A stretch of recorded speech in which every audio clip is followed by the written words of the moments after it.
Police اسے ڈھونڈ لے گی، اسے اپنے جرم کی سزا ملے گی۔ مریم اور کیا کہتی؟ زین نہیں آیا؟ اس نے اس کا دھیان بٹانے کو پوچھا تو انجانے میں اس کے زخم چیڑ دیے۔ وہ خود غرض ہے مریم، اس نے مجھ سے وعدے کیے، خواب دکھائے اور چھوڑ دیا۔ اس میں میرا تو کوئی قصور نہیں تھا، اب بھی اسے کوئی فرق نہیں پڑے گا دیکھنا۔ مریم نے کبھی سوچا بھی نہیں تھا کہ کبھی دعا کو بھی اس طرح ٹوٹا بکھرا دیکھے گی۔ اسے حقیقتاً دکھ ہوا۔ مجھے معاف کر دو مریم، یہ سب اس لیے ہو رہا ہے کہ ہم نے تم پر بہتان لگائے، تمہیں دکھ دیے، لیکن اللہ انصاف کرتا ہے، مجھے معاف۔ آگے وہ بول ہی نہیں سکی اور سسک اٹھی۔ مریم ساکت رہ گئی۔ اللہ انصاف کرتا ہے، اس نے کیا تھا۔ پلیز مریم، دعا نے روتے ہوئے کہا۔ میں نے سب کو معاف کر دیا ہے دعا، اس نے غائب دماغی کی سی کیفیت میں کہا۔ وہ اپنے آپ میں نہیں تھی، کہیں دور چلی گئی تھی۔ زاہد کو ہارٹ اٹیک ہوا تھا اور وہ ہاسپٹل میں ایڈمٹ تھے۔ جیسے بھی تھے مریم کے باپ تھے، وہ ان کی ہر طرح سے خدمت کر رہی تھی۔ انہیں سب سے زیادہ یہ دکھ کھائے جا رہا تھا کہ زین نے پلٹ کر بھی انہیں پوچھا نہیں تھا۔ وہ اکثر خاموش رہتے تھے۔ مریم جانتی تھی وہ پچھتا رہے تھے۔ زاہد گھر آ گئے تھے، ان کی طبیعت کچھ ٹھیک تھی۔ وہ واپس جانے کے لیے سامان پیک کر رہی تھی جب اسد وہاں آیا تھا۔ وہ بہت مضطرب سا لگ رہا تھا۔ مریم نے سوالیہ نظروں سے اسے دیکھا۔ میں کس طرح تم سے بات کروں؟ میرا قصور تو سب سے بڑا ہے، اگر اب بھی معافی نہ مانگی تو تا عمر پچھتاؤں گا۔ لیکن کیا تم مجھے معاف کر پاؤ گی؟ ندامت سے اس کا سر جھکا ہوا تھا۔ تم تو سب کی نظروں میں سرخرو ہو گئے تھے، پھر معافی کس بات کی؟ مریم نے طنز کیا۔ میں سب کے سامنے اعتراف کرنے کو تیار ہوں، وہ جلدی سے بولا۔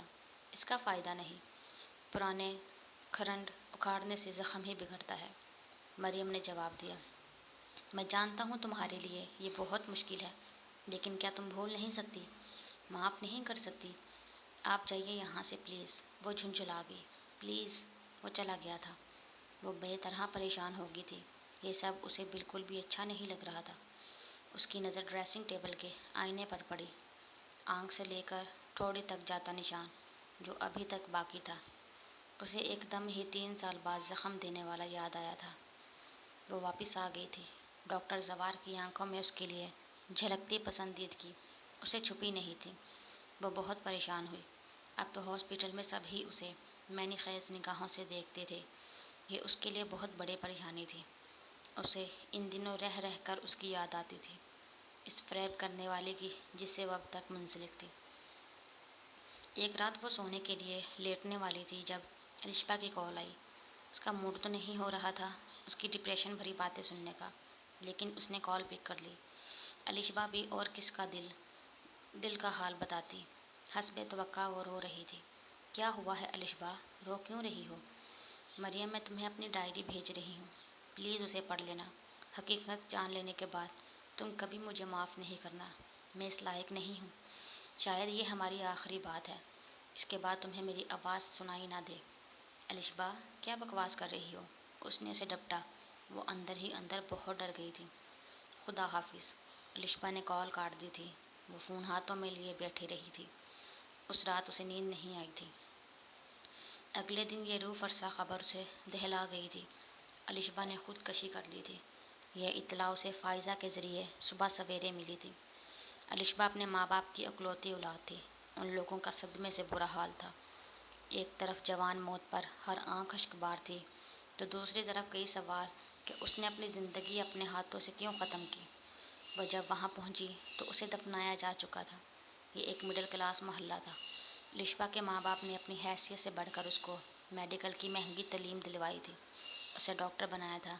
اب جب کہ وہ خواب پورا ہو چکا تھا تو وہ بھی اس کی طرح خاک میں مل گیا تھا۔ الشبا کی امی کو بار بار غشی کے دورے پڑ رہے تھے۔ میڈیکل کالج کے بہت سے کلاس فیلوز آئے تھے، جن میں لڑکیوں کے ساتھ کچھ لڑکے بھی تھے۔ مریم نے وہاں رضا کو بھی دیکھا تھا۔ اللہ جانے اس لڑکی کو کیا غم کھا گیا، اتنا تو لاڈلی تھی ماں باپ کی۔ اس کے پیچھے بیٹھے عورتوں کے ٹولوں سے آواز آئی۔ نہ چاہتے ہوئے بھی وہ متوجہ ہوئی۔ ارے تمہیں نہیں پتہ؟ دوسری آواز حیرت بھری اور مدھم تھی۔ زبردستی شادی کر رہے تھے اس کے ماں باپ، مگر شاید لڑکی کسی اور کو پسند کرتی تھی، اس لیے اپنی جان لے لی۔ بوڑھے ماں باپ کا بھی نہ سوچا، جن کا اس کے سوا کوئی نہیں تھا۔ خدا بچائے، ایسی بیٹیوں سے تو اچھا ہے بیٹیاں ہی نہ ہو، پہلے والی آواز نے کہا۔ بس بہن، مرنے والے کے بارے میں کیا کہنا، اللہ بخشے۔ قدرے سنجیدہ سی آواز آئی، یہ تیسری عورت کی آواز تھی۔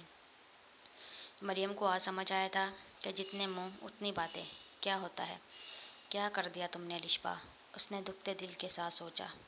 الشبا کی موت نے اسے بہت بڑا اعصابی دھچکا پہنچایا تھا۔ کئی دنوں تک وہ افسردہ رہی تھی۔ ہاسپٹل میں مصروف دن گزارنے کے بعد وہ اپنے کوارٹر چلی آئی تھی۔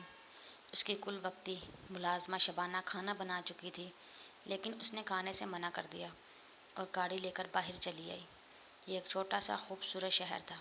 وہ کافی دیر ادھر ادھر بے مقصد پھرتی رہی، پھر ایک کافی شاپ نظر آئی تو وہاں چلی آئی۔ کافی کا گھونٹ بھرتے ہوئے اسے بے طرح کو یاد آیا تھا۔ اس نے کافی کا مگ ٹیبل پر رکھ دیا۔ وقت زخم دھو دیتا ہے، اور دلوں کو بھی۔ وہ اب بھی اسے نفرت کرنا چاہتی تھی، لیکن اس کے بس میں نہیں تھا کہ اسے یاد نہ کرتی، اس سے نفرت کرتی۔ جانے اس کا خیال آتے ہی دل موم بن کر پگھلنے کیوں لگتا تھا۔ 3 سال ہو گئے تھے اسے دیکھے،